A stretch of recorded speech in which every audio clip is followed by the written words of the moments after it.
Hi there, I'm Rebecca and a really warm welcome back to my channel, PumpkinBecki. In this week's video we are taking a dive headfirst into the world of bonsai. Let's get started.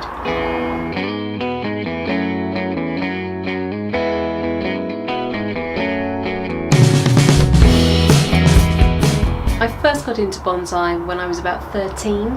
I was going through some gardening magazines of my mother's and I found articles by a gentleman called Peter Chan. He is a Chinese bonsai artist who has been living here in the south of England for many years. He has exhibited at Chelsea Flower Show. He has a collection of bonsai on permanent display at Wisley, which is one of the Royal Horticultural Society gardens, also here in the south of England. I think my mother wanted to spark my interest in some form of gardening, so the fact that I had latched onto the idea of bonsai, she liked that, and I think she wanted to encourage it. So she took my father and I to Peter's nursery, and I was able to speak to him, which was very overwhelming for a young girl, and I'm not sure he took me terribly seriously, but hey, here I am 30 years later. I remember buying what are called starter trees, so they're usually somewhere between 2 and 5 years old, depends where you buy them from, and I definitely bought some of his, and I also bought some conifers. I had a Scots pine. I had all sorts of things. More often than not with conifers I killed them. I just couldn't get the hang of them. And when you're in your early teens, and it's 30 years ago, yeah, they're quite expensive to try and practice things on a tree and then kill it. And so my first trees I pretty much tortured. They weren't even pre-bonsai. They became trees and shrubs in pots, and I don't think I dared prune them after killing a few conifers. I really got anxious about pruning my trees, and I didn't want to root prune them, and I don't think I fed them very often. That is exactly how not to bonsai. But with the advent of the internet and my love of so many aspects of gardening, I felt like now was the time that I could try again. I am surrounded by a selection of trees which I will take you around one of these days, and I have a beautiful large bonsai which is a Chinese quince, which I love. That's an investment. I bought that from Windy Banks Bonsai, which is in Surrey, and I'm pretty much in love with that tree.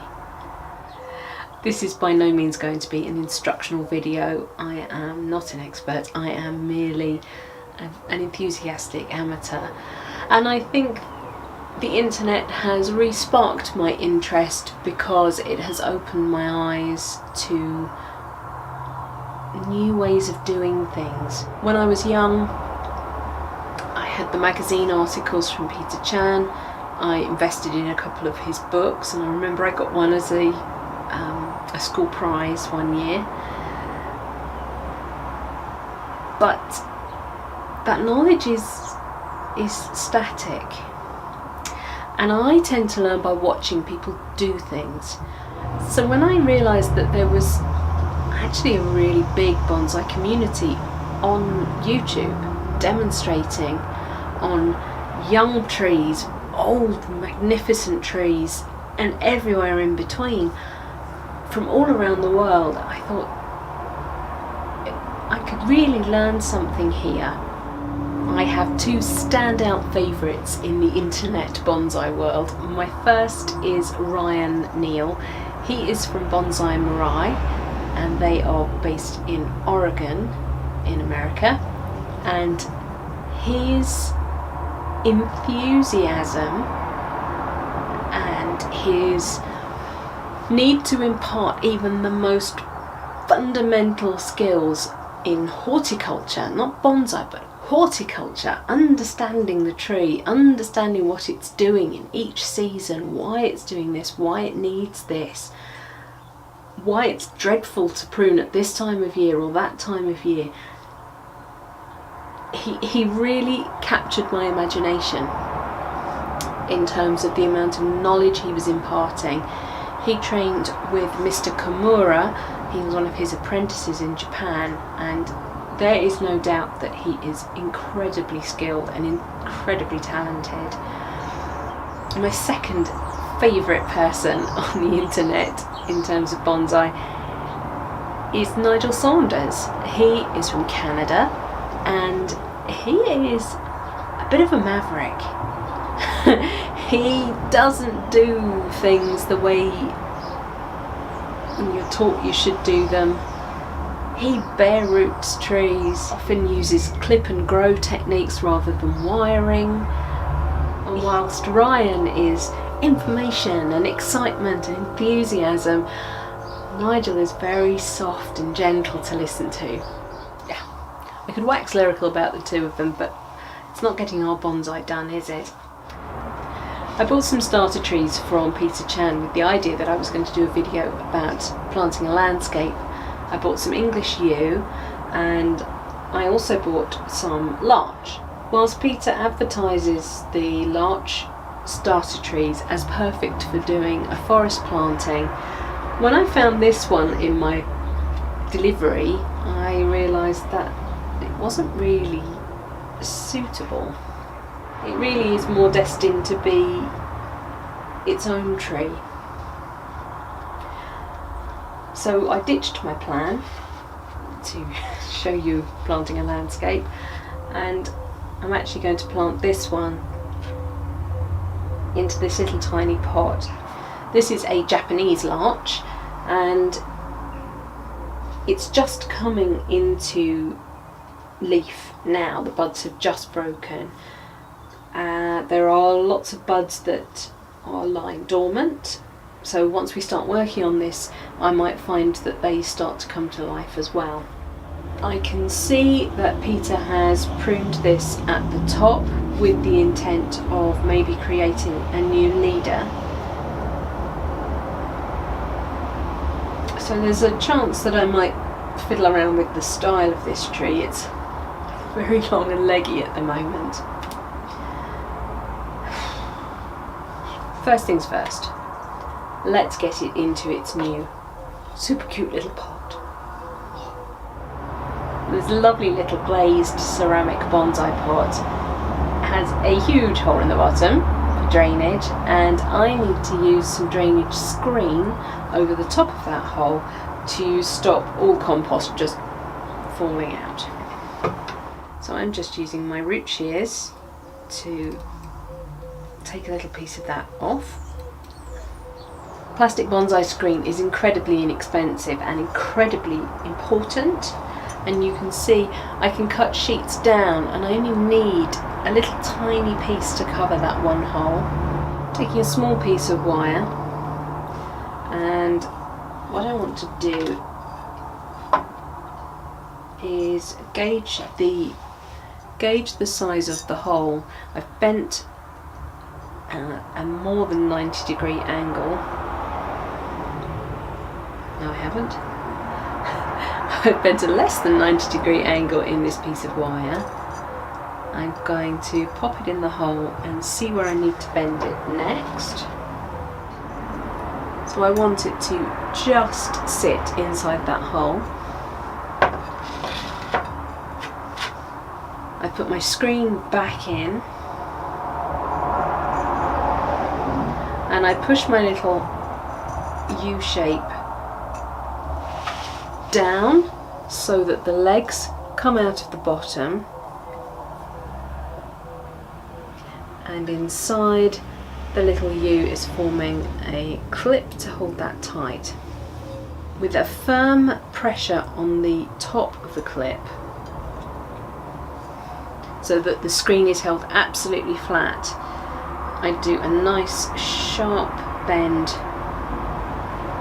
in either direction so that the wire is nice and flush to the bottom of the pot, and it's holding that screen absolutely tight. It's not going anywhere.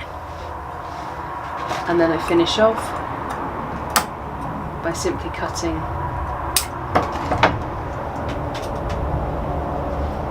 those down a little shorter. So my pot is prepared, and now I'm going to come to my little larch. Larch are very strongly growing trees. They put on a lot of root and actually a lot of top growth every year.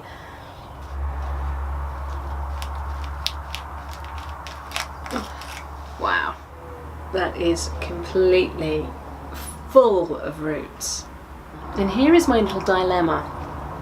Ryan Neal would tell me not to bare root this. I suspect Nigel Saunders would tell me to go ahead and bare root it, and he'd probably get me to wash it out in a bucket as well. And Peter Chan probably wouldn't really care either way. He's very experienced with his trees, and he knows what he's doing and what he can and can't get away with. When he's handling young material like this, he's very gung-ho with it. When he's handling bigger, older trees, then he is more considered with them. What I'm going to do first of all is try and find out where the trunk begins to flare into root. I have a root rake, and I'm just going to go around gently, pulling at the top surface of the soil.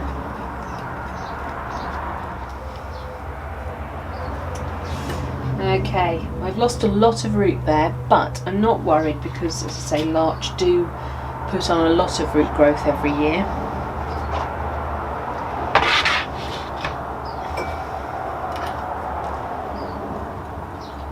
What I want to do now is see whether there are any fundamentally badly shaped roots that I need to get rid of.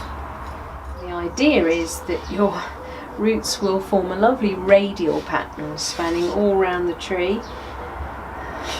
This is not going to be one of those trees. I am going to bring down the soil surface considerably by removing some of the roots that are forming really high up. Just cut those flush.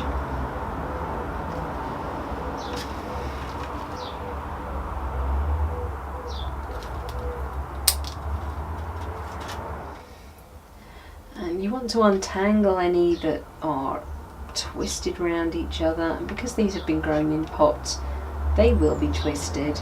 I'm also going to have to remove any that are pointing upwards, like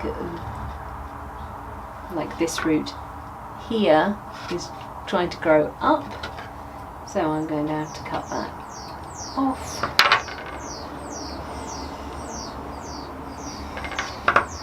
And this one.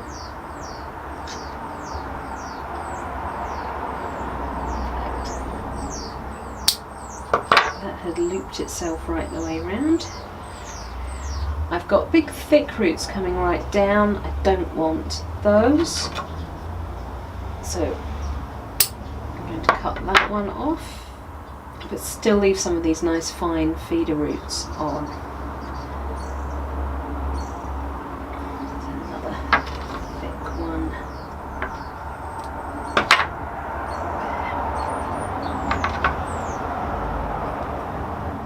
My little root ball is going to fit into my pot quite well.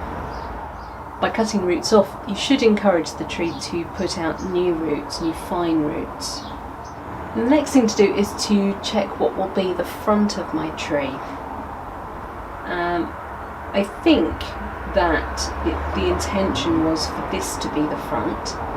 It has lovely movement. It curves first this way, then that way, then it jogs again. and then I can see that by forming this as the new leader it would twist it again. You wouldn't want to see it straight on.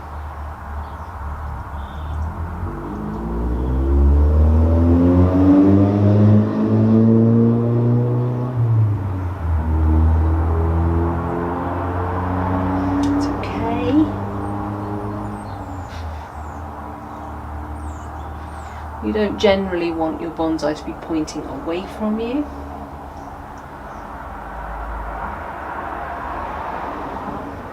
So I think I will maintain this as my front.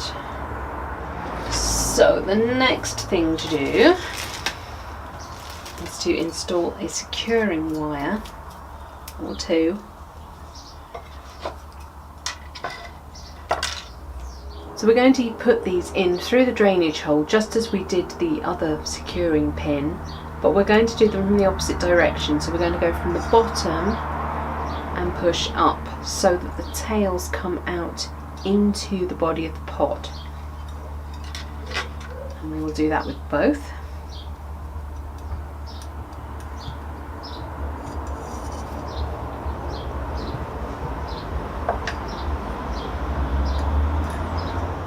So this is my compost mix. It is a fairly standard mixture of 2 parts akadama, which is a Japanese clay material, 1 part lava and 1 part pumice. And you might think, well, aren't lava and pumice the same thing? Well, not really. They're both volcanic, but no. And they help to balance moisture and oxygen. So I have mostly filled my little bonsai pot here, and I am going to be sitting the roots in.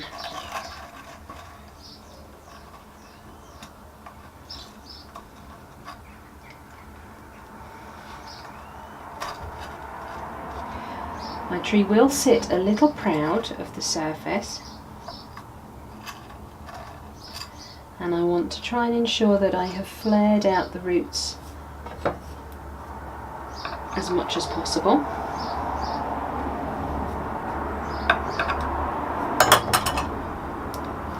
And just nip back any that are going to encroach on the edge of the pot.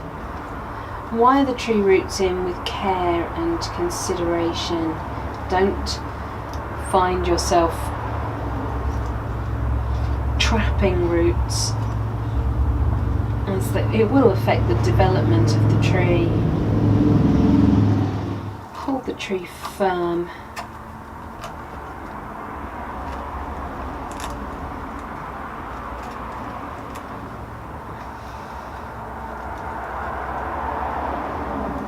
And use the wire to lock the tree in position. Now we have that secure, we need to make sure that the roots are all beautifully in contact with the lava, akadama, pumice mixture. And we do that by taking a wooden bamboo stick to just gently drive the mixture under the roots and make sure that everything is in contact.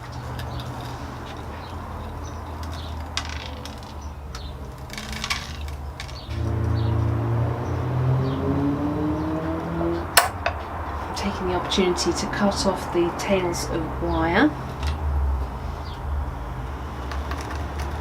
and make sure they are pushed down into the pot.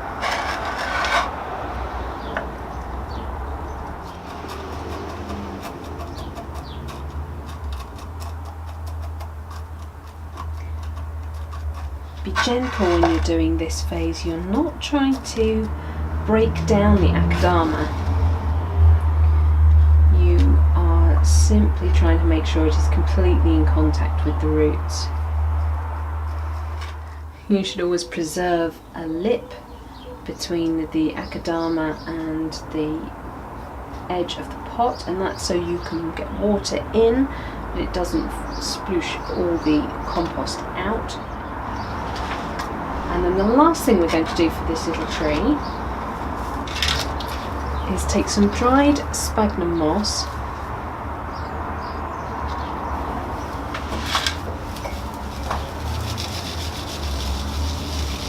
and I'm grating it against some screen mesh so that you end up with a fine grade of moss dust. And then I also have some moss that I've gathered from surfaces in my garden. Always try to match the moss you gather, the environment it was growing in, to the environment that it will be growing in. So I have collected this from an aggregate surface on my garden patio, and you are aiming for a 50-50 mix of the dried sphagnum and your collected moss. So I'm going to water this tree. This is rainwater.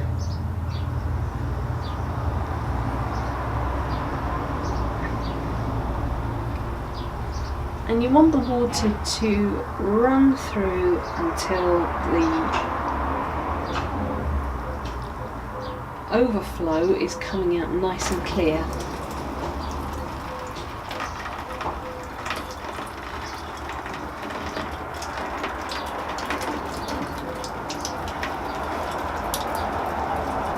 You're aiming to water off any akadama dust and ensure that everything is in lovely contact with the roots.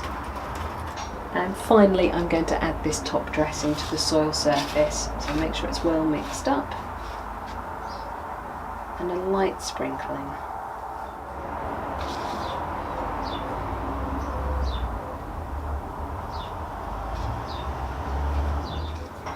So we now have a freshly repotted little larch tree, and I'm going to turn my attention to the top growth a little bit. I don't want to do too much.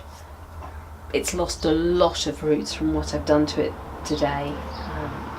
I don't want to overstress it, but I can see that I've got some growth that has died, so I can safely take that off, and I can start to think about the shapes that I want to make with this tree.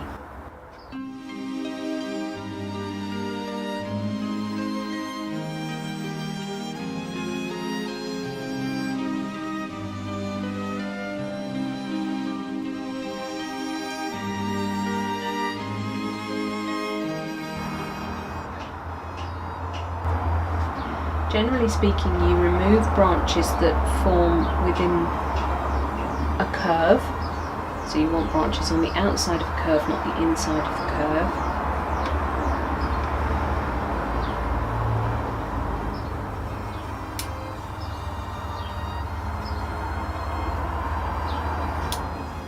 When you're pruning a tree, you want to make sure that the distance between the nodes is as small as it can be. If you get to the point where it's starting to lengthen particularly, then you need to cut back. And here's a good example of what I meant. So we have a division here on this branch, but there is a big distance between this bud and this bud, which makes this look young. So the technique is to come in and prune at that point. Yes, I lose all that growth, but when the distances between nodes is getting longer and longer, it makes the tree look younger. And we obviously want to make our little tree look older. This branch has divided, but where it's been pruned previously, each of these new branches are the same length, and you don't want that when you're looking for ramification. You want them to be different lengths. So I am going to prune to a nice outward facing bud. I'm coming just above again. I don't know, but I suspect that I might get a little bit of dieback on these, so I don't want them to die back into the bud that I'm cutting to, so I'm just cutting a few millimeters ahead of it. And then I'm looking on this one, that's tight. So now this branch has 2 different lengths on it.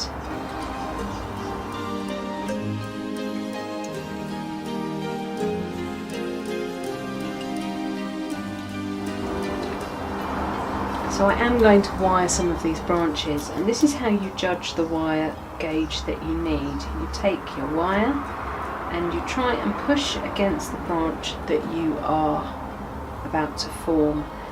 If it deforms the wire, or i.e. it bends it, that this has just been bent, it's not strong enough. That one isn't being moved at all.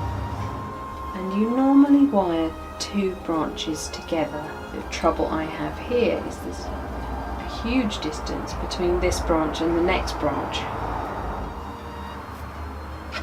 So I am going to have to come up from the bottom of the pot, I think.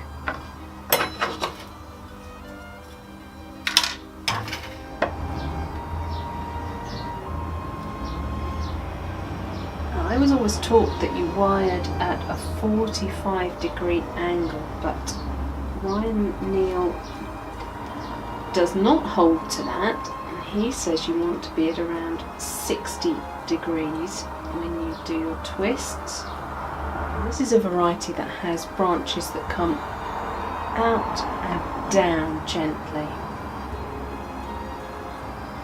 So I'm supporting the branch where it comes out.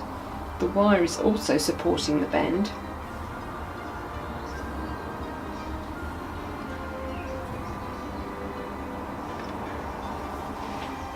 And I can also enhance the curvature of the branch in a left to right direction.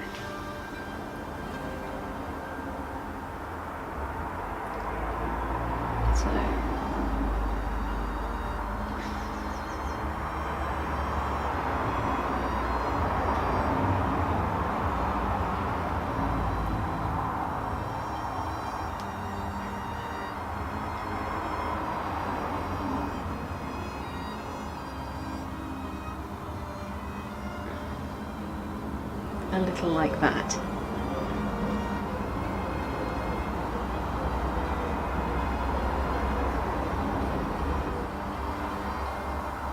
I'd like to see that branch come up a little so I can rotate. This wire is giving me enough support to do that, and then I will flip that up. I want to make sure that the wire stays in contact with the branch.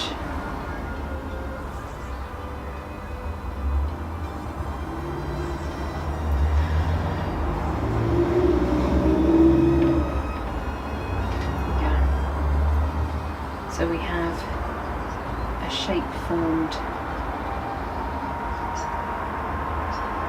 in this direction and in this direction. Now I'm going to move up and I'm going to wire these 2 together. They are nice and close to each other. So you want a length of wire that is slightly longer than both, and enough to do a turn around the trunk of the tree. I'm applying the wire to the trunk so that it comes underneath this branch.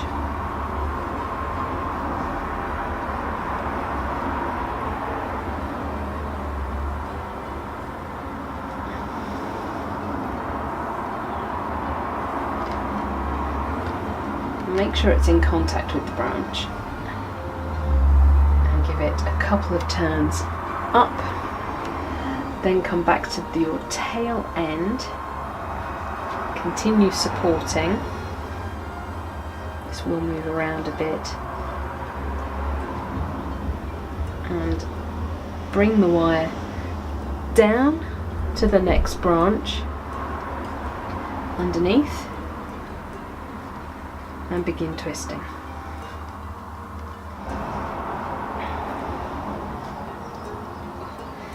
This wire is a little on the thick side for this branch, and I am struggling to avoid some of the buds, but I will keep going.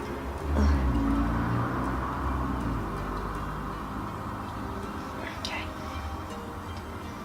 And then again, use the wire to support the bend, and I will finish wiring this branch before I try and set this one.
I think what I've learnt from both Ryan and Nigel is that you need to give yourself time to consider what you're doing.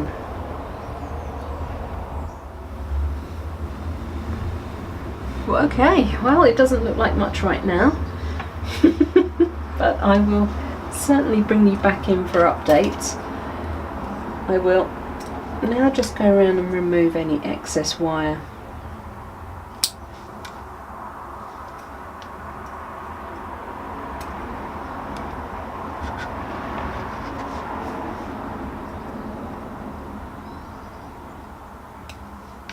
So there we go, that is my first bonsai, potted and styled on camera. The final thing I'm going to do for this little tree is add some pieces of slow release fertiliser. This is a Japanese slow release fertiliser, especially for bonsai.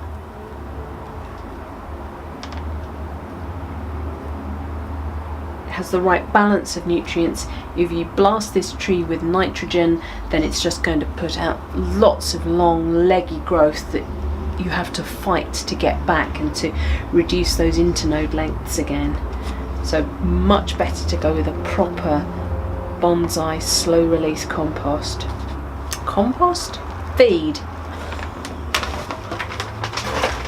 I must be getting tired. Right, that's it for this week's video. Thank you so much for watching. Please remember to rate, share and subscribe to me here on YouTube. And until next time, bye!